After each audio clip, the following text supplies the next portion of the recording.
Olá, boa noite. Hoje é quinta-feira, dia 7 de novembro. Boa noite. Veja agora alguns destaques da edição de hoje do Link Espírito Santo. Mensagens que circulam nas redes sociais sobre nova greve da PM são desmentidas pela Secretaria de Segurança Pública. Polícia prende homem suspeito de ser o dono de fuzis de guerra apreendidos em Cariacica. Vendedora é baleada durante assalto em Vila Velha. UFES investe em usinas de energia solar e economia com a conta de luz deve ser revertida em melhorias para os alunos. E aqui no estúdio a gente recebe para uma entrevista ao vivo a chefe da Delegacia de Proteção à Mulher, Cláudia Dematê. E tem ainda as notícias de outras regiões do estado nesta quinta-feira. Tudo isso e muito mais a partir de agora. O Link Espírito Santo já está no ar.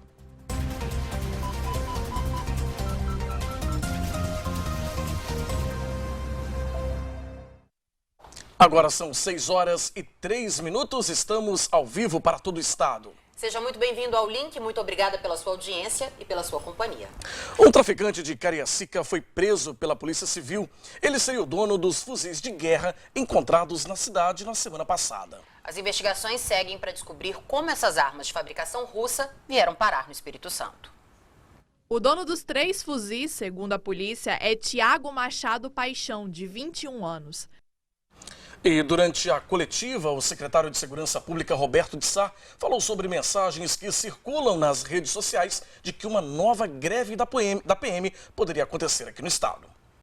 A mensagem dizendo que a greve seria a partir do dia 15 começou a circular na noite de ontem nas redes sociais. Ela diz que os policiais do estado recebem o pior salário do país e, por isso, a paralisação. A notícia foi desmentida pelo secretário de Segurança Pública. Foi uma postagem que a gente lamenta.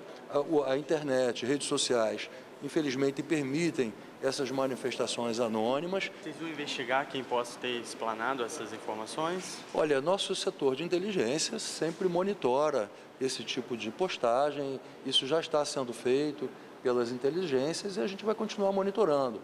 O secretário enfatizou que o governo tem mantido diálogo com a categoria sobre a questão salarial. É notório e de conhecimento nosso que a categoria da segurança pública precisa ser tratada com uma distinção em razão da defasagem salarial que a gente já diagnosticou. E o governador Renato Casagrande tem se empenhado e já os recebeu, estive presente.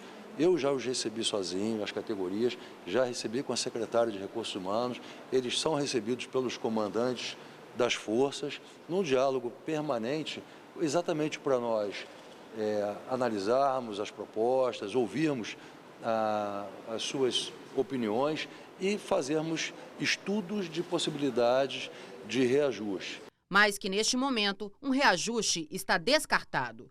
O governo tem uma responsabilidade fiscal, social, muito grande, e esse ano de 2019 era o último ano de um ajuste fiscal com limitações de gasto com custeio e com pessoal. Então há esse esforço, né? Há essa dificuldade de avançar nesse momento, nesse avanço aí do reconhecimento específico para as forças de segurança, mas já há um compromisso que eu tenho certeza que vai ser cumprido. A insatisfação dos policiais militares com a questão salarial e condições de trabalho levou à maior crise na segurança pública já vivida pelo estado.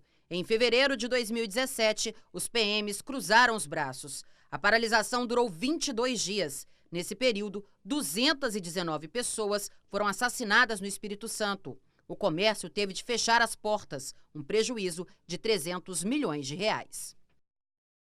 Bom, agora é hora de abrir o nosso canal de interatividade aqui no Link Espírito Santo. É isso mesmo, você pode participar mandando a sua mensagem com o seu comentário para a gente ler ao vivo aqui na bancada do jornal. O telefone do nosso WhatsApp é o 99927-6943. 99927-6943. É claro, a gente aguarda aí a sua participação. Bom, o corpo de uma adolescente que estava desaparecida foi encontrado enterrado no quintal de uma casa em Cariacica Sede. Sulamita Ribeiro tinha 15 anos. Ela saiu de casa no domingo dizendo que encontraria com o namorado e não voltou. Eles namoravam, ia fazer mais ou menos um ano, né? E sempre ele assim, nunca quis separar. Quando ela queria separar dele, ele obrigava a ficar com ele. Aí no sábado ela saiu de casa, volta de meio-dia, para ir lá encontrar com ele. Aí eu falei, você vai dormir lá ou vai voltar hoje? Você vai voltar hoje, mãe. O corpo foi encontrado por policiais em uma área de difícil acesso. Tem um corpo de uma jovem lá em cima, enterrado, enrolado no lençol. Aí eu não sei se é sua filha, então só fica tranquilo. Eu comecei a gritar, falei, minha filha, a única que vem aqui é ela. Ela era e a outra que no dia não tinha ido, entendeu? Aí eu comecei a ficar desesperada, e aí quando ele trouxe, ele falou, ela tem uma tatuagem? Ele perguntou se ela tinha uma tatuagem na mão com escrito de mãe. Eu falei, ela tem. Então, é sua filha mesmo. A mãe de Sulamita acredita que a filha seja mais uma vítima de feminicídio. Aí ele inventou que foi uns caras atrás dele lá, que ela levou os caras atrás dele e acabou esses caras que deu consumiço nela, não sei o quê. Aí eu falei, não, mentira, não foi ninguém não. Você sabe da minha filha, não foi ninguém atrás de você não. Bom, o caso será investigado pela Delegacia de Homicídios e Proteção à Mulher. Lembrando que ainda hoje aqui no link a gente conversa com a chefe da Divisão Especializada de Atendimento à Mulher, a delegada Cláudia Dematê. E você vai poder participar enviando aí ao vivo as suas perguntas para o nosso WhatsApp. E uma vendedora levou um tiro na perna durante um assalto no bairro Vila Garrido, em Vila Velha. O crime aconteceu na noite desta quarta-feira. A vendedora de 28 anos tinha acabado de descer do ônibus e já estava próximo de casa quando foi abordada pelo criminoso. O homem estava armado e exigiu o celular da vítima. Quando ela disse que estava no bolso, ele teria entendido bolsa e puxou a bolsa dela. Mas como o assaltante não encontrou o aparelho, ele teria perguntado onde ela queria levar um tiro. Logo depois, disparou em uma das pernas da vendedora e fugiu levando a bolsa dela. Vizinhos escutaram o tiro e correram para ver o que tinha acontecido. A mulher foi socorrida para o Hospital Antônio Bezerra de Farias, onde passou por exames. O caso foi registrado como tentativa de latrocínio e será investigado pela Polícia Civil. O que impressiona nesse caso é a ousadia e a covardia do bandido, né, Adriana? Sim. É impressionante. Bom, o Link Espírito Santo vai agora para um rápido intervalo e no próximo bloco a gente volta a falar das ações que estão sendo realizadas para reduzir os impactos da possível chegada das manchas de óleo no litoral capixaba. Agora a gente acompanha como está o trânsito aqui na capital. Nós temos aí imagens ao vivo do cruzamento da Avenida Reta da Penha com a Rio Branco. Trânsito bastante movimentado nos dois sentidos, principalmente para quem segue para Vila Velha. Vamos continuar em nosso giro? Agora nós temos imagens da Avenida Dante Michelini, ali em frente ao Clube dos Oficiais, também com trânsito intenso nos dois sentidos, tanto para quem segue para Jardim Camburi, quanto para quem segue no sentido Praia do Canto. São 6 horas e 12 minutos, o Link Espírito Santo volta já.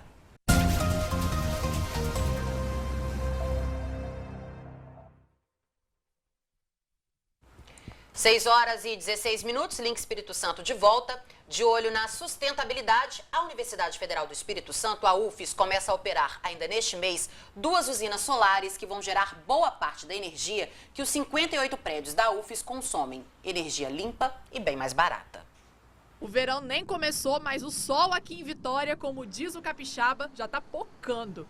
E esse sol forte, que brilha quase o ano todo na nossa capital, despertou o interesse da UFES, a Universidade Federal do Espírito Santo. Mais de 17 mil placas de energia solar foram instaladas nos 2 campi da universidade aqui na capital. Já neste mês, começa a operação das 2 usinas fotovoltaicas, que vão gerar boa parte da energia consumida pela UFES. Nós vamos gerar aqui, nessa instalação, o equivalente a 70% do consumo de Goiabeiras, que é equivalente a 50% do consumo da UFES como um todo. A usina que foi instalada nesse campus tem 4,2 mil watts de potência. Ela é a maior usina de mini geração para consumo próprio do estado e a 3ª maior do país. A iniciativa faz parte do projeto de eficiência energética da universidade. A verba veio por meio de uma emenda parlamentar orçamentária, encabeçada pela bancada capixaba no Congresso Nacional. Esses 18 milhões que foram investidos, tem um prazo para em quanto tempo esses 18 milhões podem ser repostos para a universidade? Eu acho que talvez uns 4, no máximo 5 anos, a gente, no preço atual da energia, a gente já resolve essa questão do investimento. Por ano, a economia pode chegar a até 4 milhões de reais. Dinheiro público que pode ser investido em vários outros setores da universidade. A estrutura da UFES, ela precisa de ser reformada, né? Alguns prédios precisam de ser reformados. Então, o gasto que está sendo gerado a partir do consumo de energia, né? Esse dinheiro ele pode ser investido na na melhoria dos prédios. Uma tendência mundial que já existe em outras universidades federais do país e chega ao Espírito Santo com bastante aceitação dos alunos. Eu acho muito bacana, a tecnologia está evoluindo e a gente tem que se adaptar a isso. A energia solar é uma energia muito limpa, né? E a UF está adotando isso, para mim é uma medida maravilhosa. O Comitê de Crise, criado pelo Governo do Estado e homens da Marinha, fecharam a foz de um rio em Conceição da Barra para evitar uma possível contaminação com a chegada das manchas de óleo no litoral capixaba. Quem traz os detalhes é a Nariane Lopes, direto da nossa redação em São Mateus. Boa noite para você, Nariane. Boa noite, Fabiano. Boa noite, Adriana. Boa noite a você que está nos acompanhando aqui pelo Link Espírito Santo. Esses foram os destaques de hoje. Voltamos ao estúdio em Vitória com você, Fabiano. É com você, Adriana. Obrigada, Nariane. Bom, e a gente volta a falar dos incêndios em São Domingos do Norte, que estão preocupando os moradores e também as autoridades lá do município. Nós vamos direto à nossa redação em São Gabriel da Palha, onde a Renata Satini nos traz as últimas informações. Boa noite para você, Renata. Boa noite, Fabiano. Boa noite, Adriana. Boa noite a você de casa que todas as noites acompanha as notícias do Estado no Link Espírito Santo. Vamos ao nosso giro de notícias e começamos atualizando as informações sobre os incêndios que estão acontecendo em São Domingos do Norte. Desde o último domingo, as equipes do Corpo de Bombeiros e da Defesa Civil trabalham tentando controlar os focos de incêndios. De acordo com informações da Defesa Civil, a situação em São Domingos do Norte em relação aos incêndios que ocorrem no município está controlada até o momento. As equipes do Corpo de Bombeiros, voluntários e Defesa Civil trabalharam durante toda a madrugada no controle às chamas que já provocaram prejuízos incalculáveis. Produtores de pequenas propriedades tiveram lavouras de café e pimenta do reino atingidas. Uma extensa área de mata secundária foi devastada pelo fogo. Outros focos de incêndios também foram registrados na divisa de São Domingos do Norte com o município de Pancas, mas já foram controlados. As autoridades de São Domingos do Norte não descartam a possibilidade de que alguns incêndios tenham sido criminosos e pedem que a população se conscientize dos riscos que atitudes como essa podem trazer não só para o município, mas também para o meio ambiente. Uma operação da Polícia Civil resultou na prisão de 5 integrantes de uma quadrilha responsável pelo roubo de uma carga de 250 sacas de café ocorrida em uma propriedade no córrego Lambari, interior de Vila Valério, na noite do dia 27 de setembro desse ano. Desde então, os investigadores da Delegacia de São Gabriel da Palha vinham monitorando os suspeitos. As prisões aconteceram em Sooretama, Nova Venécia e Jaguaré e contou com o apoio da Polícia Militar. O crime ocorreu na noite do dia 27 de setembro e assim que recebemos a notícia, a nossa primeira preocupação, a preocupação inicial era recuperar o café, porque inevitavelmente ele desapareceria rapidamente. Então, feito isso, no dia 1º de outubro a gente recuperou o café, ele estava depositado em uma empresa de Nova Venécia. A princípio, os meliantes negociaram o café 15 dias antes, ou seja, a empresa estava de boa fé. As investigações prosseguiram. E a gente conseguiu identificar os 5 indivíduos que participaram. As peças-chave, os 5 indivíduos presos agora no dia 5 e no dia 6. A ação foi encabeçada por Hernandes e Vanderlei. Os dois já têm passagens por crime análogo. Eles já foram presos, acho que, salvo engano, em Pinheiros, por crime da mesma natureza. Os outros indivíduos, o Tiago era proprietário do caminhão. O Lucas, ele foi contratado para carregar as sacas. E o Marcos, ele era o dono da nota fiscal de produtor e negociou o café com a empresa de Nova Venécia. A gente estava com uma certa dificuldade, demoramos praticamente um pouco mais de 30 dias para elucidar o crime, porque os suspeitos, com a identificação do veículo inicial, eles já se assustaram e o Hernandes, por exemplo, fugiu para a Bahia. A gente aguardou a melhor oportunidade, ele retornar para o estado. A gente identificou o momento que ele se encontraria com o Vanderlei e acabou chegando aos dois. Presos os 2 cabeças do esquema, a gente já acionou a polícia de Nova Venécia, a delegacia de Nova Venécia, eles capturaram Lucas e no dia seguinte pela manhã uma operação foi realizada em Jaguaré e resultou na prisão dos outros 2 indivíduos, o Tiago e o Marcos. Em Nova Venécia, militares da Força Tática do 2º Batalhão realizaram mais uma grande apreensão de entorpecentes e fizeram a prisão de uma pessoa. A apreensão foi possível através de denúncias anônimas de que um indivíduo estaria trazendo uma grande quantidade de drogas da cidade de Vitória em um transporte coletivo para abastecer o tráfico local. Os policiais intensificaram o patrulhamento e realizaram abordagens aos passageiros de um ônibus na rodoviária. Os militares abordaram um jovem com uma mochila nas costas, seguindo em direção à passarela. No interior da mochila do suspeito foram encontrados 631 pinos de cocaína. O suspeito relatou aos PMs que pegou os entorpecentes no bairro da Penha, em Vitória, e seguiu até a cidade de Nova Venécia para fazer a entrega a um indivíduo que reside no bairro Bonfim. O suspeito de 23 anos, que não teve o nome identificado, ainda tentou resistir à prisão. Ele foi conduzido juntamente com os entorpecentes apreendidos para a Delegacia de Polícia Civil de Nova Venécia. E por hoje é isso. Essas foram as notícias aqui de São Gabriel da Palha. Uma excelente noite a todos e voltamos com vocês no estúdio aí em Vitória. Obrigada, Renata. Nós vamos para um rápido intervalo e no próximo bloco a gente recebe aqui ao vivo na bancada do Link a delegada Cláudia Dematê para falar sobre a violência contra a mulher.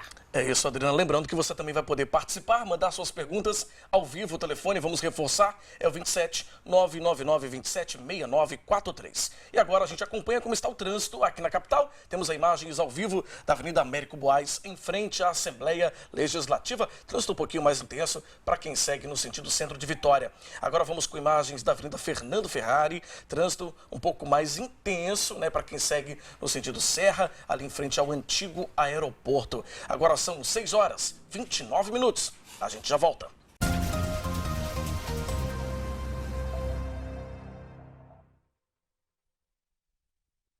Estamos de volta com o Link Espírito Santo ao vivo para todo o estado. Nos últimos dias, a divulgação de casos de estupro aqui na Grande Vitória assustou principalmente as mulheres. O único homem é suspeito de ter violentado pelo menos 8 mulheres em Cariacica. Para falar sobre como andam as investigações e como tem sido o trabalho da polícia para combater esse tipo de crime, a gente recebe aqui na bancada a chefe da divisão especializada de atendimento à mulher, delegada Cláudia Dematê. Delegada, boa noite, bem-vinda ao Link, prazer receber a senhora aqui. Boa noite a todos. É um prazer, em nome da nossa divisão especializada de atendimento à mulher, da Polícia Civil do nosso estado, estarmos aqui hoje para falarmos de um tema tão delicado, uma violência terrível que infelizmente acontece e atinge as mulheres. Delegada, vamos começar falando sobre esse caso que a gente abriu, né, comentando aqui, que foi o caso desse empresário de Cariacica. Ele foi preso por estupro, são várias mulheres que o acusam, inclusive, e o que choca mais até a forma como ele conduzia esses estupros ainda choca ainda mais. Como que estão essas investigações? Essas investigações, elas continuam, elas estão sendo feitas pela nossa Delegacia Especializada de Atendimento à Mulher do município de Cariacica, onde a delegada titular é a doutora Fernanda Diniz. Ela está presidindo a investigação desses casos e os casos estão em andamento para serem todos investigados. Conforme vão surgindo novas denúncias, já existiram novas vítimas depois que o caso foi divulgado que procuraram a delegacia. Então agora essas investigações continuam sob a presidência da doutora Fernanda Diniz, que é a nossa delegada do município, que faz parte da nossa divisão. Um outro detalhe desse caso que chama atenção, doutora, é como ele agia, né, esse empresário. Ele mantinha redes sociais abertas com fotos, quer dizer, ele tinha quase certeza da impunidade, né? Ele não era uma pessoa que se escondia. Nesse caso, sim, e por muitas vezes assim o é. Infelizmente, ainda há uma banalização, né? Homens acham que pode cometer esse tipo de crime e que sairão impunes. Só que não é assim. Aqui no estado, nós temos uma divisão especializada de atendimento à mulher. Nossas delegacias especializadas de atendimento à mulher, nosso plantão 24 horas, trabalha dia e noite para combater, para enfrentar qualquer tipo de violência contra a mulher e principalmente para que os autores de crimes bárbaros como um estupro jamais saiam impunes. Então o nosso trabalho ele é diário e ele é cotidiano. E quando nós falamos de violência sexual, de um crime de estupro, de uma importunação sexual, a violência contra a dignidade sexual da mulher é uma das piores violências que uma mulher pode sofrer. Isso fere o corpo, a liberdade, a dignidade sexual da mulher.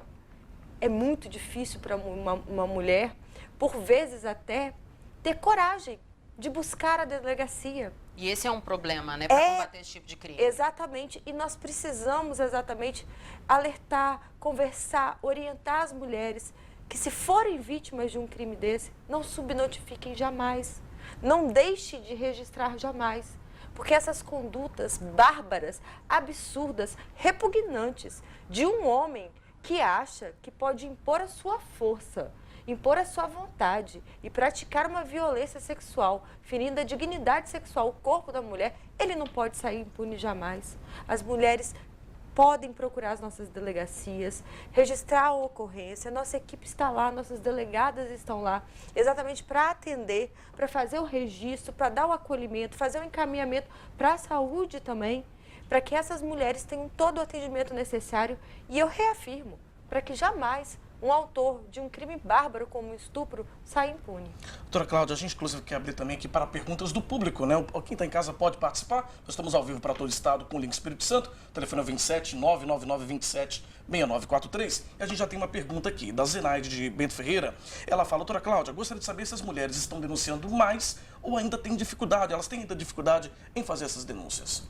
Zenaide, boa noite. Zenaide, hoje em dia, tanto no que se refere ao crime contra a dignidade sexual, como o estupro, a importunação sexual, quanto também quando falamos de violência doméstica e familiar contra a mulher, hoje nós vemos um aumento. Ah, doutora, é um aumento de caso? Não, é um aumento de registro, porque infelizmente essa violência bárbara contra a mulher, seja os crimes resultantes de violência doméstica e familiar, seja os crimes contra a dignidade sexual, sempre existiram na nossa sociedade. Infelizmente, fruto de uma sociedade machista, de cultura patriarcal. E por muito tempo, esses crimes que existiam, eles eram subnotificados. Sequer chegavam às autoridades policiais. E hoje nós vemos, sim, um aumento do número de registro, as mulheres se sentindo mais encorajadas a denunciar. E sim também, Zenaide, podemos falar de um aumento real. Quando eu falo de um aumento real, principalmente quando a gente fala de violência doméstica e familiar contra a mulher, aquela que ocorre, né, dentro da família, do seio intrafamiliar, de uma relação afetiva, o que acontece? Nós temos hoje um empoderamento cada vez maior das mulheres. As mulheres cada vez estão se sentindo mais empoderadas, elas estão buscando seu espaço, são cientes dos seus direitos e, infelizmente, nós ainda temos muitos homens na nossa sociedade que não aceitam, que não estão prontos para lidar com esse empoderamento e cometem essas violências absurdas. Isso, eu falo para os senhores, é diário nas nossas delegacias, nos nossos plantões. Eu dou um exemplo para os senhores, para vocês entenderem quando eu falo o que é uma não aceitação de um empoderamento da mulher pelo homem. Esses dias, uma das nossas delegadas de plantão, a doutora Silvana, recebeu um caso que o homem, ele nunca deixou a mulher estudar. Ele falava que o lugar da mulher é em casa, no fogão. E aí, por muito tempo, ela foi humilhada, foi subjugada, foi vítima de vários tipos de violência. Quando ela entendeu que ela estava sendo vítima, ela começou a se empoderar, começou a tentar se qualificar, a fazer cursos pela internet, e ele desdenhando: você é burra, você não vai conseguir. Ela conseguiu, recuperou o tempo de estudo, fez a faculdade e passou. No dia que ela falou que ela ia se matricular na faculdade, ele agrediu ela fisicamente muito, lesionou ela muito e afirmou que ele casou com uma mulher burra. Se ele quisesse uma mulher inteligente, ele buscava nos bancos das faculdades. Isso é o exemplo nítido desse machismo que a gente fala. Isso é hoje, ainda existente na nossa sociedade. É o exemplo nítido do homem não aceitando o empoderamento da mulher. E isso é absurdo. Nós estamos aqui para combater isso e para mostrar que atos como este são crime e devem ser punidos. Doutora Cláudia, o fato de hoje estar à frente da delegacia mulheres, isso torna o acesso da vítima mais fácil? Porque a gente tinha muito também desse problema no passado, né? A mulher não queria denunciar porque chegava e encontrava uma equipe despreparada para receber aquele relato tão sofrido. Isso mudou? Muda. Isso é exatamente uma das missões do nosso Estado. A nossa divisão especializada de atendimento à mulher foi criada tem um pouco mais de 1 ano e meio. Então, hoje nós temos várias delegacias especializadas de atendimento à mulher. Somos, total, 19 delegadas no estado exclusivas para o combate à violência doméstica e familiar contra a mulher. E o objetivo é esse, que a vítima se sinta segura a buscar a delegacia, que o atendimento seja humanizado, diferenciado e acolhedor. Doutora Cláudia, a gente tem mais perguntas aqui do público também que está participando. Tem aqui a Nazaré de São Mateus. Ela pergunta, aumentou o número de casos de feminicídio? Aliás, nós já perguntamos, né? A mídia tomou como bandeira, está dando mais visibilidade a esse assunto cada vez mais. A senhora acha que isso tem contribuído também para que as mulheres se sintam mais empoderadas e denunciem cada vez mais também? Com certeza. Essa divulgação e orientação, conscientização, ela é extremamente importante. O papel da mídia em divulgar, orientar, conscientizar, nós temos sim que debater esses casos. Algumas pessoas falam bem assim para mim agora, doutora, está falando muito, né, de violência contra a mulher. Eu respondo, não, está falando pouco. Se a gente estivesse falando muito, eu não abriria os jornais todos os dias, ligaria a televisão e não me depararia com esses casos estarrecedores e absurdos de violência contra a mulher. Nós precisamos divulgar isso cada vez mais, seja na imprensa, discutir isso, debater nas escolas, nas igrejas, em todos os locais, porque nós precisamos não só falar de punição, a punição ela é necessária, lógico, mas nós precisamos falar de prevenção. Nós só vamos mudar essa realidade debatendo esse tema, dialogando e desconstruindo esses valores machistas que ainda, infelizmente, existem na nossa sociedade. Mas também é importante a gente falar em punição e vocês têm realizado constantemente operações para prender, operações específicas para prender agressores de mulheres. Exatamente. Desde a criação da nossa divisão especializada, nós estamos trabalhando com duas frentes muito fortes de atuação. Repressão e prevenção. Entendemos que somente agindo desta forma podemos combater o tudo. Então, a repressão ela se faz necessária. Nós precisamos mostrar isto é crime. Essas condutas são criminosas, apesar de muito tempo terem sido banalizadas na sociedade. E elas são criminosas e serão apuradas com todo rigor. Então, nós estamos realizando constantes operações. Esse ano já foram 5 operações Marias realizadas aqui no estado. O ano passado foram uma série de operações também. O ano passado, em operação, foram 240 homens autores de violência presos em operação. Esse ano já são mais de 175. Em flagrante, o ano passado, pela nossa divisão, foram 1.109 homens presos e autuados em flagrante. E nós não vamos parar. O nosso trabalho aqui é o enfrentamento contra a violência contra a mulher do nosso estado e assim continuaremos fazendo. Doutora Cláudia, a gente gostaria, né, Fabiano, de agradecer a sua presença aqui no Link. Eu que agradeço, é uma honra e nós estamos à disposição para sempre estarmos dialogando sobre esse tema, para que possamos sim desconstruir isso que ainda existe e não termos violência contra nossas mulheres. Muito obrigado. Muito obrigada, eu que agradeço. Uma boa noite para a senhora. Boa noite. Viu? Bom, e agora nós vamos direto à nossa redação em Linhares conversar com o Cláudio Alves, que nos traz mais notícias lá da região norte do estado. Boa noite para você, Cláudio. Olá, Fabiano. Boa noite, Adriana, e a você que nos acompanha no Link Espírito Santo. Eu volto à Vitória com vocês, Fabiano, Adriana. Até amanhã. Obrigado, Cláudio, pelas informações direto de Linhares. No próximo bloco aqui no Link tem mais notícias de outras regiões do estado. Agora vamos para o nosso giro aqui na capital para saber como é que está o trânsito. Nós vemos imagens aí do trevo de Goiabeiras com trânsito intenso no sentido Serra. Temos mais imagens? Agora a gente vê novamente imagens do cruzamento da Avenida Reta da Penha com a Rio Branco e o trânsito continua bastante intenso nos dois sentidos, tanto para quem segue para a Serra quanto para quem segue para Vila Velha. Agora são 6 horas e 49 minutos, o Link Espírito Santo volta já.